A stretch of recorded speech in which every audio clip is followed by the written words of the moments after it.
Welcome to the first episode of the Wishick Fantasy Football News Podcast. We have tons of great updates from Sunday night's draft, and we plan to dig deep to get all the deets.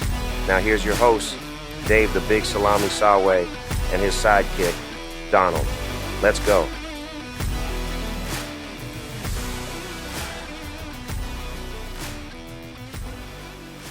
Here we go, Donald. First ever Wishick Fantasy Football News Podcast. Let's go! Yes, I'm going to give this podcast an A. I have a feeling about it, and it's a feeling that makes me tingle all over salami. Let's do this. What should we talk about first, my good friend?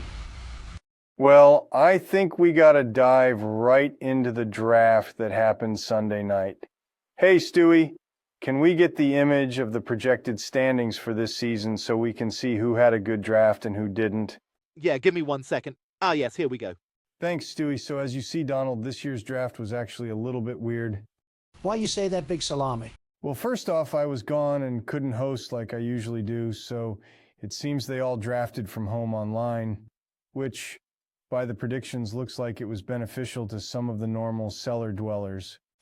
Oh yeah, I see what you mean. I mean, Bittner's team, Dark Bittner, is predicted to finish in 4th place, but one thing I didn't think I'd see is tight fit on the top of the prediction list.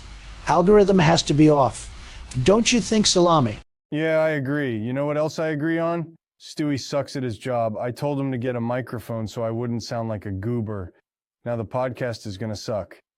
Ah, come on, my friend. You are such a good friend, and the microphone can't change that. Remember, you're a legend in this fantasy league.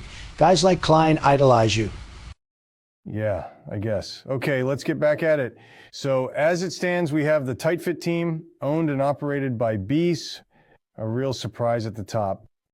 Yeah, that is a huge surprise. Usually he just drafts Bears players, but it looks like he finally figured it out. I'm seeing Lamar Jackson as his QB1, and I really like that move, salami. What about you?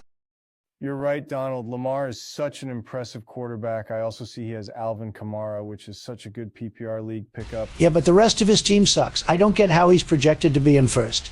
Let's move this along a little faster. I know you got to work tomorrow, and I have to hit Lloyd E. Riegler Golf Course with Joe tomorrow. Yeah, facts. Let's move on. Go ahead, Donald. Give us the next up. Okay, so predicted to finish second is the Trifling. I can't say that last word, salami. It's this team naming, in my opinion. Unlike your legendary team name, the Dark Side, with Darth Vader sporting some drip gold rings that said Dark Side across his knuckles. Absolutely legendary. I should go on to at least say that the Trifling Bitches team is owned and operated by Kramer. We need to get him on the show and offer up some new name suggestions. I hear you clucking big chicken. Predicted to come in third is Team 23, owned and operated by Goggler. To me, this is a fair prediction. I haven't looked at his team, but he seems like a guy that likes bronze, not gold, not silver, but bronze. Yeah, I have nothing else to add about Team 23, and I'm too excited to move on to the team that's supposed to finish 4th this year. Dark Bittner, owned and operated by Bittner himself. Yeah, holy moly, salami. I don't know if that's actually going to end that way. We all know Bittner gets bored or lost, or he just plain forgets he plays fantasy football. But I'm going to be honest with you. I'm rooting for Team Dark Bittner. I love that guy. He's good people. I have to agree with you, Donald. I always have secretly rooted for Bittner and his team, even while I was a team owner and smacked him around like a red-headed stepchild. Good luck, Dark Bittner. I guess that brings us to all Batman team, owned and operated by Warner. What do you like about his team, salami? It seems pretty in line with past years. Warner has won the league 6 times since its beginning in 1995. Pass. Boring. Okay, tell us how you really feel, salami. Just kidding, I totally agree. Watching that guy win again would be like kissing your own sister. Pass. This one surprised me, Donald. Klein's Prison Pocket came in 6th in the final standing predictions. This team that's owned by Doan is a very forward-thinking team and has brought on a GM named Whitcop. This will be his 3rd year in the GM position. Oh yes, I do like this team. I hear a lot about them at morning coffee. The guys there have a specific pecking order of importance when it comes to topics. Wishick Fantasy Football is 1, Sauerkraut Day is 2, and what the Senior Service Center is serving for a meal that day is 3. Okay. Well, I was surprised at the low prediction for them.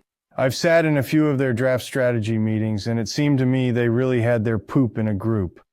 I hate to say it, Dave, but perhaps this Whitcop character isn't all the hype. I heard they call him the equalizer over at Klein's Prison Pocket's front office, a name given to him to show his knowledge of prime drafting.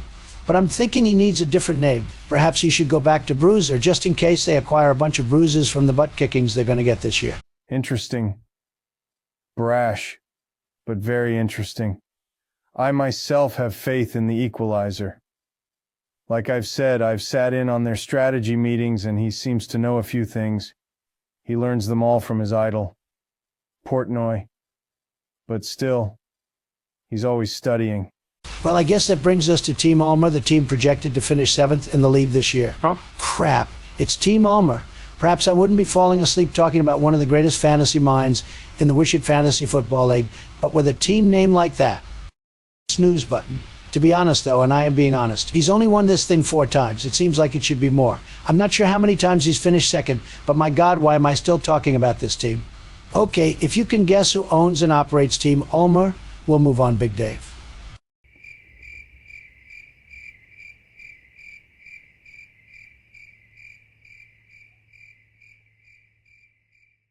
Yay, I'd rather not.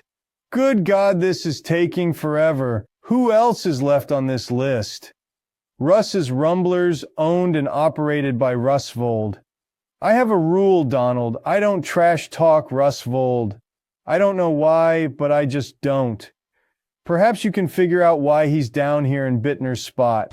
I don't know Big Daddy Dave. Perhaps it's this tight end he drafted from the Steelers. I mean, how do you even pronounce his name? Fryamuth? Fruhiramuth? Fruthuimuth? I don't know. But I'd say that's the reason, and we should move on to the 2 biggest losers of draft night. Agreed. I don't even know how to say this without hurting feelings, but thank God the owner and GM of Houday and Blowfish doesn't coach our high school football team like he manages his fantasy team. Honestly, I'd be embarrassed to go out in public. What do you think would happen, Donald, if he managed the high school team like he does his fantasy team? What do you think his bosses would say, Donald? What do you think?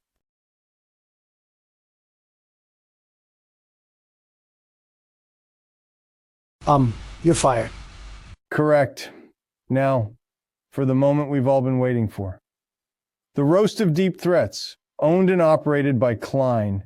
Another one that should change their name that they've been hanging on to since freaking 2007. I mean, you had one good year with Brady Moss and T.O., and yes, they were deep threats. Guess what, Klein? I don't need to even look at your team to tell you you don't have deep threats anymore. Okay, so because this is pretty normal and we've done some research as to why Deep Threats team's following is mainly female, we will take a few calls and answer questions or just listen to what people have to say about this normally crappy team year in and year out. Okay. Do you want me to get Deep Threats fangirl on the line, Big Salami? Yeah, Stewie. Let's get this over with. I can't understand why anyone would be a fan of Deep. Oh, now I get it.